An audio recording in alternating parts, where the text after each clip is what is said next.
This cold tub was the coolest thing I've ever built. In this video, I'm going to show you how I did it. Let's go. Now that I'm warmed up, we can get into the build. It was simple to build. It only took me about an hour to build it. It was more durable than all of the other options that I researched, and it cost about $1,800 all in to build the entire tub.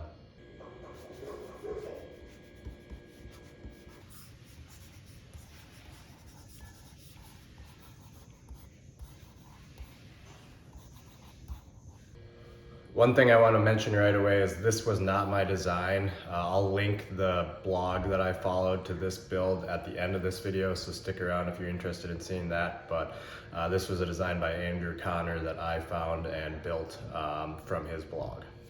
It's really turned out to be perfect for what I was looking for, and I use it pretty much every day. I like that the cooler will never rust or leak compared to an ice chest or a freezer build. It also has filtration built into it to keep the water clean, and you can adjust the temperature with this water chiller.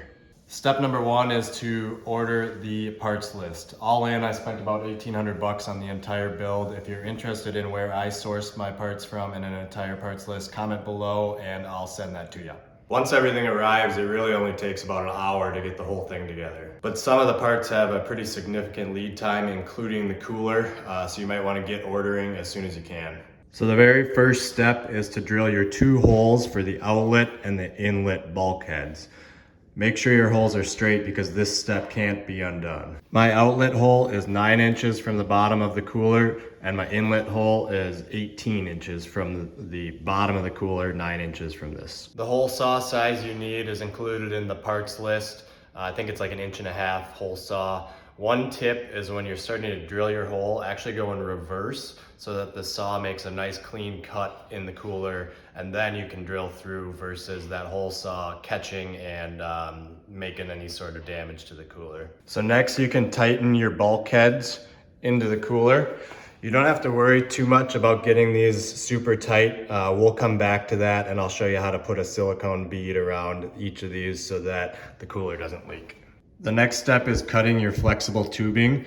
So essentially the setup of this whole thing is if you've got your outlet, the water flowing out of the cooler here, it's feeding into the 900 gallons per hour Danner pump, which is then connected to just this Culligan water filtration, which is then coming back up into your chiller.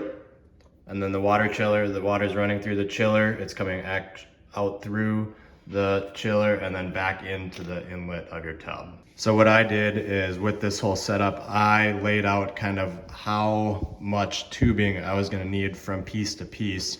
And then I cut each of these individual pieces, kind of laid everything out before I started connecting. So the next step is to go through and install all of your threads and put this pipe thread sealant on each of them. So I have it right here, here, here, here, here. I actually did it between the filter and the pump as well, so you can't see it there. Really everywhere.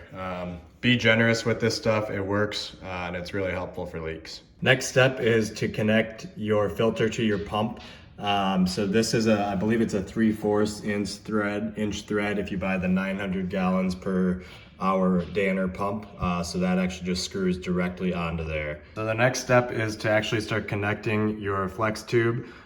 So one tip here is to get a hot cup of water. It doesn't have to be boiling, but just a warm cup of water, and soak this in that for about 10 or 15 seconds before you try to get it on the nipple.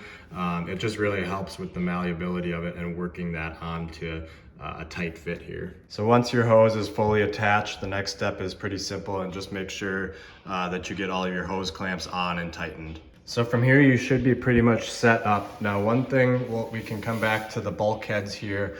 Originally, I tightened these a little bit too tight, and it was actually indenting the cooler on the inside. And so what I did is I loosened them, and then in order to make a good seal, I put a ring of silicone, 100% waterproof silicone around the inside of this piece, and then the same thing on the inside of the cooler, and then I tightened them. So you don't have to go uber tight with those. Just get a nice snug fit, and then that silicone will help finish that rest of the seal. One thing that's really important there is to let that silicone dry for 24 hours. I know it's tough to be patient at this point, but it's important to let that fully cure before you add any water. So really, you can fill up your tub however you'd like at this point after that silicone dries. You can use a hose. I just simply used 5-gallon buckets. It took maybe 10 or 15 5-gallon buckets to get to about this full. So as soon as the water is over this outlet hole, you can actually run a static test and make sure that you don't have any leaks on any of your connections. So I'll actually plug this pump in and turn the chiller on and show you guys how this works now. So the pump's running. I'm gonna turn my chiller on here.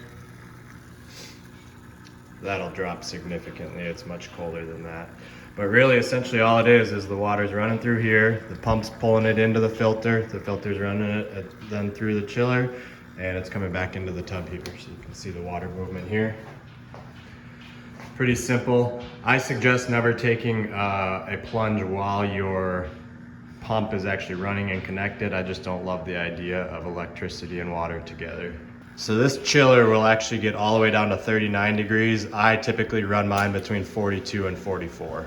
One of the huge benefits of using a cooler is the insulation is very efficient compared to a chest freezer. So I really only run my system maybe an hour or two a day. It only loses 2 to 4 degrees a day if you don't have it running. What I'm gonna be doing is I'm actually gonna be hooking it up to just a heavy duty, timer, like a Christmas light timer, and I'm gonna set this to run at 2 hours every day in the morning. So it should stay at that, 42 to 44 degrees without me having to turn it on and off manually. From a water sanitization perspective, you can use 2 to 3 ounces of 12% hydrogen peroxide, and that should do the trick, no problem. The water should really only need to be changed maybe every 6 months or so. It should stay relatively clean with that filter. One suggestion I have, I always shower right before getting in, just from an oils and skin perspective, keeping the water clean as possible. And that's really it for this video. Here is the link to Andrew Connor's blog and his build here. Like I said, I love this thing. I use it almost every day. I wouldn't change it, and I really wouldn't do anything different. I saved a lot of money over buying something brand new, and it works really, really well. So if you liked this video, please consider subscribing to this channel, and I'll keep making more of them. Thanks, have a great day.